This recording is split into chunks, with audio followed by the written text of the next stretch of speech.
नमस्कार, आप देख रहे हैं नेक्स्ट 9 लाइव और मैं हूं आपके साथ अंकिता मिश्रा। आज 14 फरवरी है, मोहब्बत का दिन। मोहब्बत तो की थी देश के जवानों ने भी देश से, इसीलिए तो मोहब्बत में वो मर मिटे और शहादत अपने नाम की। वो दिन जब जहां वैलेंटाइंस डे के रूप में लोग मनाते आ रहे हैं, अब वो दिन ब्लैक डे के रूप में मनाया जाता है।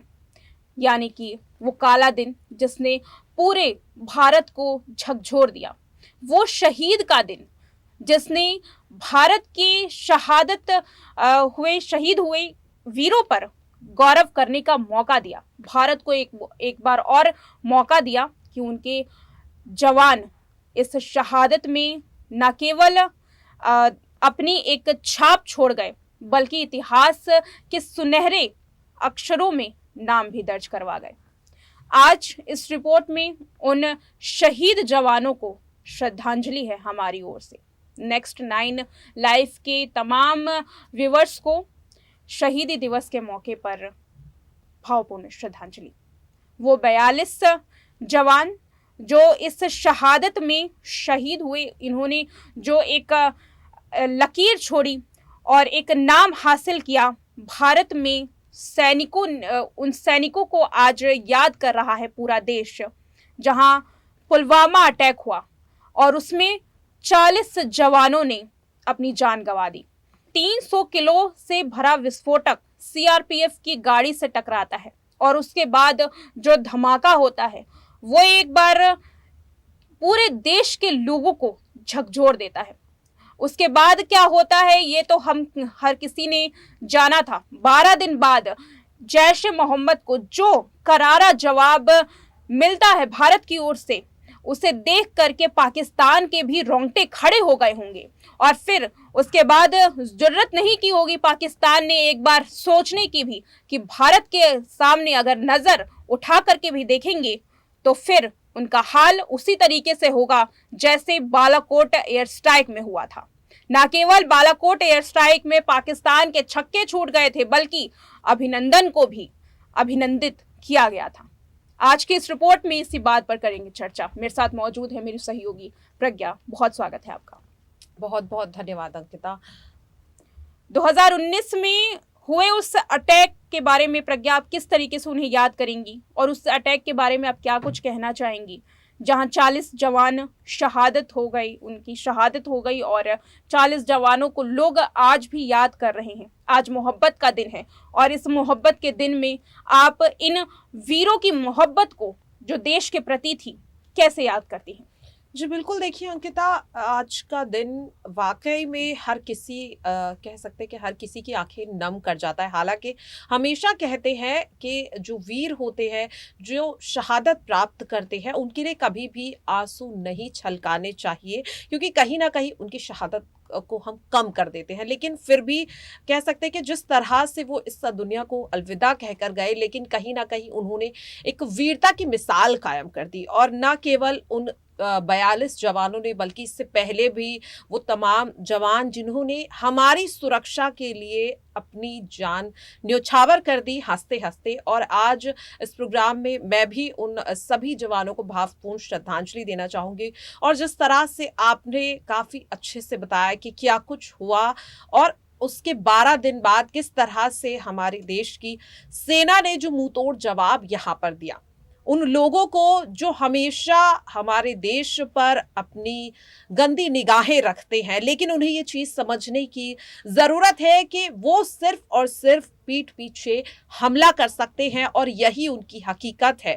क्योंकि अगर उनके अंदर इतना दम है तो जिस तरह से 27 फरवरी को हमारे देश के जवान उनके घर में घुसकर उन्हें उनका आईना दिखाकर आए, उन्हें उनकी औकात दिखाकर आए, और वाकई में ये एक बहुत ही बड़ा सबक था उन लोगों के लिए। और उन्हें ये समझने की जरूरत है अंकिता कि जब भी आप हमारी मातृभूमि पर गलत निगाहों से नजर डालेंगे तो हश्र ऐसा ही होगा जिस तरह से यहाँ पर हमने देखा 27 फरवरी को जो मुंह तोड़ यहाँ पर जवाब दिया।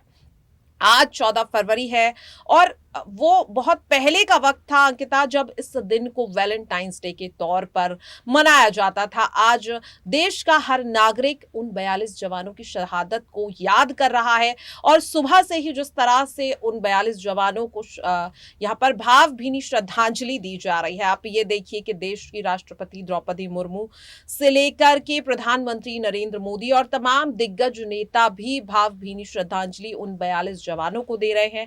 न केवल यहाँ पर अगर मैं बात करूं राजनीतिक गलियारे, बल्कि यहाँ पर हमारी जो फिल्म इंडस्ट्री है, टीवी इंडस्ट्री है, खेल जगत है, या फिर जिस तरीके से मैंने कहा भी कि पूरा देश, आज पूरा देश उन 42 जवानों को भावपूर्ण श्रद्धांजलि दे रहा है। और आज का दिन वाकई में हमारे लिए बहुत कह सकते हैं कि खास दिन है। तो जिस तरह से मैंने कहा भी अंकिता कि वाकई में ये बहुत खास दिन है, और जिस तरह से आज हर कोई यहाँ पर उन 42 जवानों की शहादत को याद कर रहा है, और जिस तरह से सुबह से ही हम देख रहे हैं लगातार जितने भी ट्वीट्स यहाँ पर आ रहे हैं, वो कहीं ना कहीं इस बात को कह सकते हैं कि ये चीज का सबूत दे रही है कि उन 42 जवानों को खोने का दर्द वाकई में बहुत ज्यादा है और वो कम नहीं हो सकता। लेकिन कहीं ना कहीं उनकी शहादत हमें इस बात की ओर कह सकते हैं कि और ज्यादा गौरवान्वित हमें महसूस करवा रही है कि उनकी जो शहादत है या जो उन्होंने हमारे लिए किया है, उस चीज को किसी भी तरह से यहाँ पर कम नहीं किया जा सकता या उसका मोल नहीं चुकाया जा सकता। हाँ, बस यही है कि आज के दिन जिस तरह से उन्हें एक भावपूर्ण श्रद्धांजलि, और ये कामना करनी चाहिए कि न केवल भारतीय सेना बल्कि हर आम नागरिक भी देश की सुरक्षा के लिए जब भी मौका मिले वाकई में हमेशा अग्रसर उसे खड़े रहना चाहिए। जी अंकित। जी बिल्कुल प्रज्ञा, आपने बहुत ही सही बात बोली। और जैसे जैश ए मोहम्मद ने इस पूरे अटैक की जिम्मेदारी ली थी, वहीं हमें ये भी नहीं भूलना चाहिए कि जहां 40 जवानों ने अपनी जान गंवाई, तो एक जवान ऐसा भी था जो पाकिस्तान के जमीन पर खड़े होकर के पाकिस्तान को आईना दिखा करके आया था। यहाँ मैं बात करना चाहूंगी अभिनंदन वर्धमान की, जिसने F-16 लड़ाकू विमान से, जो कि बहुत पुराना लड़ाकू विमान हो चुका था, फिर भी उस विमान से लड़ते हुए पाकिस्तान को करारा जवाब दिया, बालाकोट एयर स्ट्राइक करके अपना एक नाम हासिल किया। और पाकिस्तान की धरती पर जब गया तो उसकी आंखें कभी नीची नहीं हुई, ना ही उसकी गर्दन नीचे हुई। इस पूरी रिपोर्ट में जहां लगातार पाकिस्तान अपने गुणगान गा रहा था कि हमने अभिनंदन को भारत वापस भेजा, जबकि हम चाहते तो अभिनंदन को हमेशा के लिए पाकिस्तान में रख करके उसे कड़ी से कड़ी सजा दे सकते थे, फिर भी अभिनंदन रुके नहीं, अभिनंदन झुके नहीं। उस अभिनंदन के बारे में आप कैसे याद करेंगी और उनके शौर्य को आप किस तरीके से देखती हैं? जी बिल्कुल, देखिए अंकिता, वाकई में मैंने जिस तरीके से कहा भी कि जो हमारे भारतीय जवान हैं वो ये चीज़ अपनी निगाहों में लेकर चलते, अपने दिल में लेकर चलते कि वतन के लिए, मातृभूमि के लिए जो करना पड़े वो करेंगे। और वाकई में अभिनंदन की अगर मैं बात करूं, जिस तरह से उनका वीडियो भी आया था जब उन्हें पाकिस्तान में कैद कर लिया गया था, जो वीडियो बाकायदा पाकिस्तानी सेना की ओर से कहीं ना कहीं भारत को डराने के लिए, भारत के हौसले को डगमगाने के लिए भेजा गया था कि शायद अभिनंदन को पाकिस्तान में देखकर भारतीय सेना या फिर यहाँ पर जो हमारी सरकार है वो शायद घबरा जाएगी और उनकी मांगे पूरी कर लेगी। लेकिन ऐसा बिल्कुल भी नहीं। और वहां पर वाकई में मैं इस चीज की बहुत ज्यादा तारीफ करूंगी, देश के प्रधानमंत्री होने के तौर पर प्रधानमंत्री नरेंद्र मोदी ने जो कह सकते हैं एक जज्बा दिखाया, और जिस तरह से उन्होंने अभिनंदन को वापस लाने के लिए पाकिस्तान को मजबूर किया और पूरी कह सकते हैं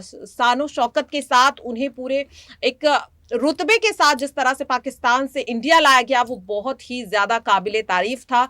और जो उन्होंने वर्चस्व का जो कह सकते हैं कि अपनी बहादुरी का जो प्रतीक उन्होंने वहां पर दिया, एक परचम जो लहराया पाकिस्तान में, उसके लिए उन्हें सम्मानित भी किया गया था। और बहुत ही फक्र की बात है अंकिता। जी जी बिल्कुल। और एक सही नेतृत्व ही आगे देश के लिए भी सही कदम उठा सकता है, जैसा कि उन दिनों सरकार ने किया था।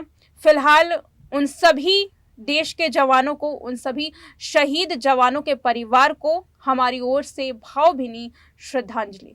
इस रिपोर्ट में इतना ही। देखते रहिए नेक्स्ट 9 लाइव।